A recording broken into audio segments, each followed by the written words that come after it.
So we got a lot to run through today. We've had a few days off, but we've come back, and now we've had the DNC. We've had RFK dropping his big news. We've had polling changes. As we can see, it's a betting market, so it's going to flip flop more than perhaps the polls would, but it's back in Trump's favour. It's been a few days, and I thought we'd collect our thoughts and then come to this. So we'll kind of run a mega episode today. So we've got, as you can see down here, we've got the 6 major swing states. North Carolina's not on here, but I guess you would lean that towards Trump. I was trying to find it there, but we'll just look at it here. So Michigan and Wisconsin, we've got a lot to go through. So we'll start with Michigan. Obviously the DNC being in Illinois, in Chicago, but Michigan playing a big role because we've had the protests, the Gaza protests outside of the DNC. Joe Biden goes up on stage and says they have a point. I mean, it's unbelievable how Joe Biden and America, they're supposed to protect Israel. That is America's responsibility that they set for themselves when they decided to support Israel all that time ago.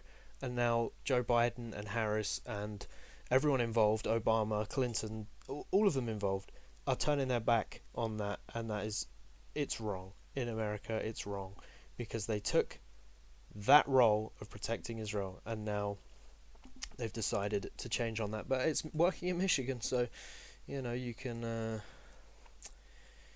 take that victory. But I really, it's so unusual how Joe Biden, who's been has been supporting Israel the whole time, now they get in his ear. They say, "Listen, you have to now pander to these protesters." It's so wrong. It's so wrong. But we can look at the polling data. Michigan again is just going out of touch now, and these far left policies, and also Maine, the 2nd district in Maine has now gone blue from the latest polls. Texas at +5. I'm not so sure about that.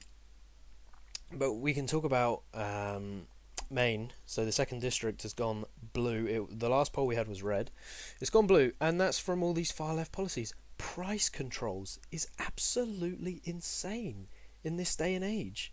It's unbelievable. The unrealized capital gains tax, that is outrageous. Those are 2 insane policies, and the only other policy we've had, she ripped off from Donald Trump. And as I have no horse in this race. It really doesn't affect me whoever wins. But my goodness, I mean, how is Harris even in this battle? And I think come election day, it could be a wipeout, because as we see the DNC happening, the more this campaign speaks, the worse it gets for them. So we can look at North Carolina here. Trump has a big lead, and he has Harris has won the last few polls in North Carolina, but again, things are shifting back now as Harris speaks more, and just it's unbelievable some of the things that this campaign's been coming out with. They talked about Trump. I think someone was keeping track. It was like 140 times they mentioned him, and they mentioned the economy 5 or 6. So it's just so unusual, this whole race. It's just they say 2016 was one of the most bitter and disgusting battles for the presidency of all time. I mean, this is just it's not and Trump's even he's drifting off message. He's talking about trying to attack Harris now, and the Democrats as a whole. They need to keep it on policy. I mean, they're getting sucked into this battle. If the Trump campaign keeps it on policy, Harris will be decimated. But if he gets into a slagging off match, I just think it's not worth doing. But as we can see, Pennsylvania, Georgia, Arizona, Nevada, all going to Trump per Polymarket. So let's fill all of these in. That would put Trump at 286 to 252. I don't think it will actually be that close on election day. I think Wisconsin, if any of these were to go red anymore, I'd probably say Wisconsin. But aside from that, I think you're pretty much. If I was to make a projection now, it would be 296 to 242. But we can still go to the polls. We can have a look at the polls, and we can talk about RFK in a second. So we've got these new polls: Trump up in Nevada by Rasmussen, and down in Wisconsin. Uh, New Hampshire's got University of New Hampshire has Harris up only by 5, which is a lot closer than I think you'd expect. Montana with a massive Trump lead, and we have New Hampshire 5-way race. We have Maine 5-way race. Vermont 70 for Harris, and I think this is not such a good thing that you're at 67% in the 5-way race, because all it says is that you are appealing to the far left voters and the Muslim voters, and that's it. And obviously female voters, black female voters, but even the black vote is being divided far more than it should be between Trump staying home and Harris. It's unbelievable, especially with Obama talking there, and still, black men are not buying Harris's posturing, and she's not talking about the economy. It's unbelievable. But we can talk about RFK. So, RFK is going to pull out tomorrow. That's pretty much a given, and he's going to endorse Donald Trump. He's got an announcement on Friday tomorrow, and we'll have to hear what he says. But I think it will just be him pulling out of the race at that point. But what impact does this have? So his campaign has come out and said they're taking more votes from Trump. So we can go to the national polls, right? And obviously, he's going to be higher in some places, lower in other places. Kennedy's at 4.7. Now, this vote's already going down. So a portion of that 4.7 are already going, well, I'm still with Kennedy, but they're already thinking about moving away now, before he ends this campaign. So you're probably looking at about 4% at that point, maybe 3.5%. And even then, I don't think he is at 4.7%. I think he's more like 3 at the moment, and you're probably looking at maybe 0.5 to 0.7 of that are already looking to leave him. So his base is probably about 2.2. But then you look at that, how many of those 2.2 are just voting for him as a third party option because they don't want to vote for Democrats and they don't want to vote for Republicans? I think a good portion. So maybe you're looking at, maybe Kennedy will swing it 1%. I really think his impact is not. It's not the explanation for this. I think Trump is just. This is only because Harris is malfunctioning, and your Joe Biden, the whole coup of Joe Biden that's being alleged, that's really in the media spotlight now, and it's making the Democrats look bad. And if you're invested in Kennedy as well, what I will say is the Democrats are not going to pick up many votes from Kennedy, because if you're committed to the Kennedy campaign, you really wanted to see him perform really well, maybe make it to a debate, you'll be very well aware that the Democrats have been trying to keep him off the ballot in New York, in Pennsylvania. So the Democrat Party has made itself look so bad against Kennedy, who probably was taking, especially after the Biden and Harris swap, because people were choosing Kennedy over Biden, but now they've come home, now it's Harris. So people are choosing, or Kennedy voters will be going back to Trump now that you've essentially bankrupted his campaign.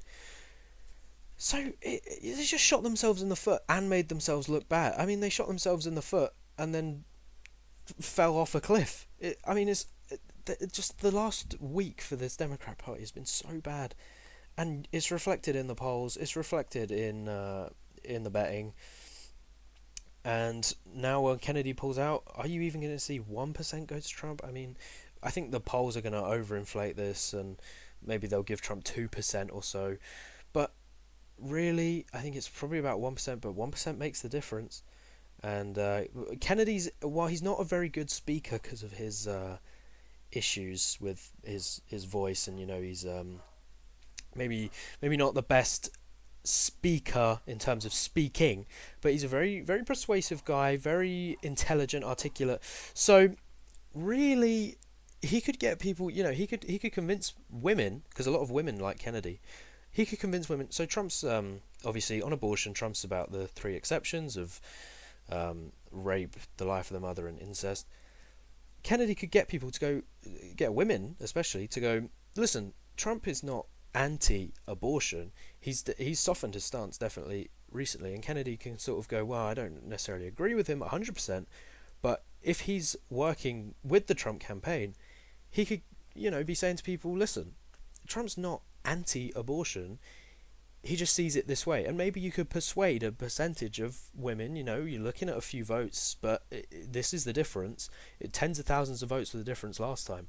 So, really, Kennedy could persuade these people, these women, that Trump is not so hardline on abortion that a lot of people think he is, and I think overall this is just this would be not such a big benefit immediately, but I think Kennedy can really help with the abortion issue.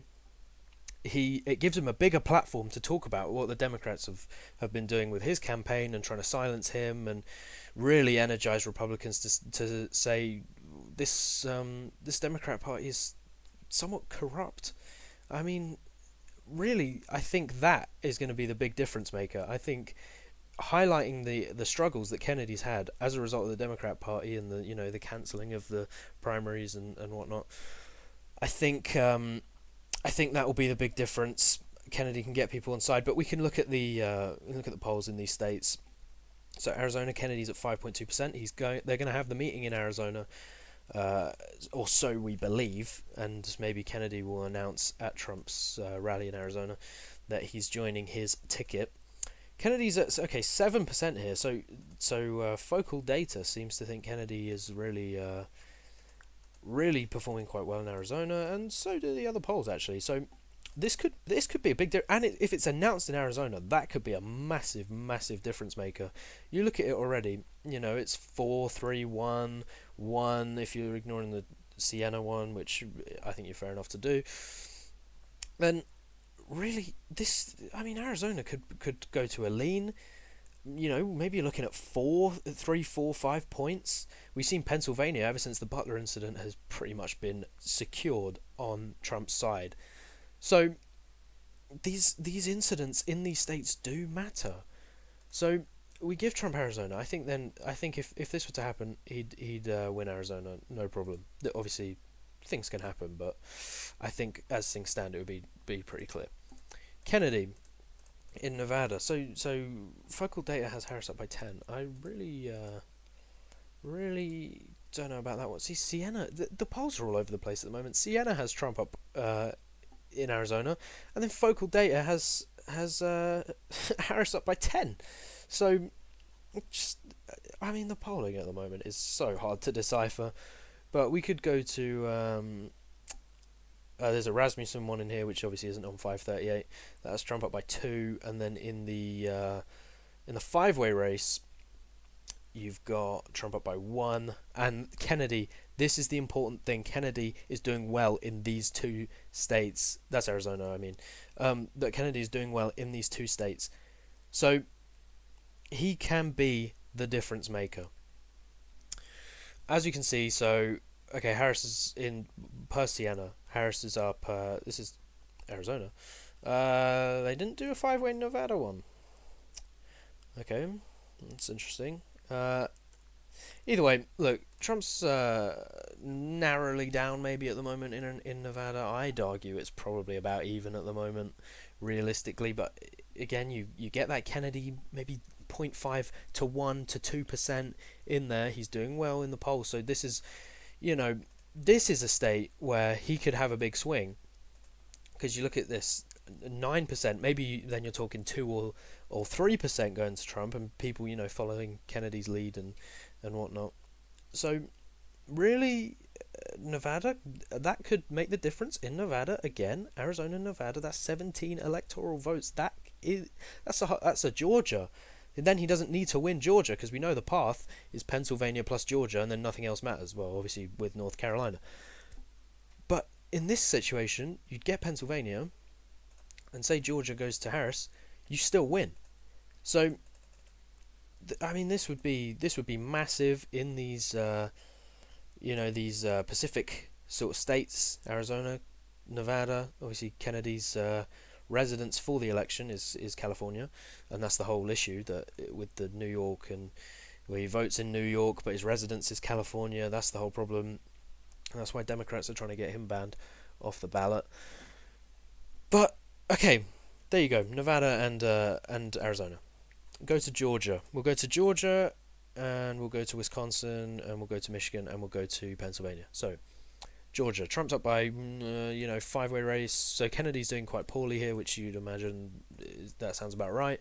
His sort of his special unique selling point is based in this sort of California area, and maybe just anti-establishment, just with the workers, the unions and whatnot.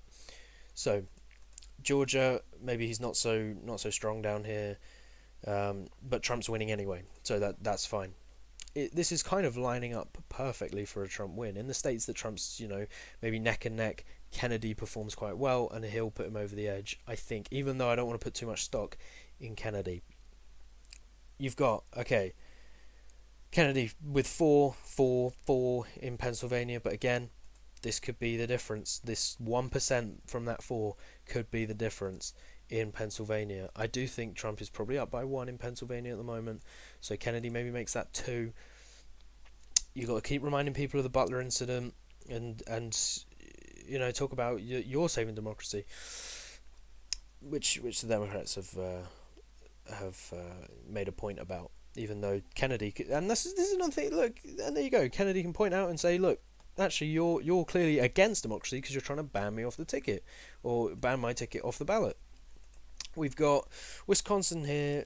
Kennedy's at 5, but I think I don't think it's 7%, but I do think it's 3 or 4. So this is probably out of reach for the Republicans at this point. And the reason I'm talking about it from a Republican standpoint and not a Democrat standpoint is because I still am of the opinion that it's going to end up being a wipeout for the Republicans. I really can't believe it's as close as it is, because I just see nothing but inconsistency and just a lack of basic intelligence on economy and anything, foreign policy, the whole Israel thing. It makes no sense to me. So I just think it's going to be a wipeout when you get to these debates, and Trump's going to have an hour and a half to just rip her apart. And he's, say what you want about him, he's very good at debating, or finding the weak points in people, pointing them out and sticking at them. He just needs to stay on message about the economy and talking about how this Harris potential administration will be catastrophic to the cost of living, and she's part of this ticket, or this administration rather, that's caused all of these issues, or has certainly made a lot of these issues worse. Anyway, we look at Michigan again. I think this pandering to the Muslim vote in Michigan, it's a small percent of the electorate, but hey, it makes a difference. And I think it maybe cancels out the Kennedy boost there of probably 0.5 to 1%. So I don't think Kennedy really helps in Wisconsin and Michigan, but I think maybe you could say they're lost causes anyway. I know I mentioned Wisconsin earlier. Maybe that'll be closer, but Michigan will probably, now it's pretty certain to go to Harris, unless we are going to have this wipeout, and then Michigan's back in play. Virginia's certainly back in play. Minnesota, I don't think he's in play anymore. Maybe then you could talk about you probably get that main district back, and then New Hampshire. So probably at the absolute best, I know I mentioned a wipeout, but actually realistically looking at it, say you get Michigan, Wisconsin, Virginia, and this main district and New Hampshire, you're only at 329, and that's it's not a McCain sort of performance. You're still over 200, so it's not that bad for the Democrats, but it's, I don't think they're going to win at that point. So I think at the moment it's shifting back, and I think this is, I told you a few weeks ago, it peaked for the Democrats, and things are only going to get worse from here. But RFK, we'll see what he has to say tomorrow. Maybe he's not going to pull out. Maybe he's going to shock us all.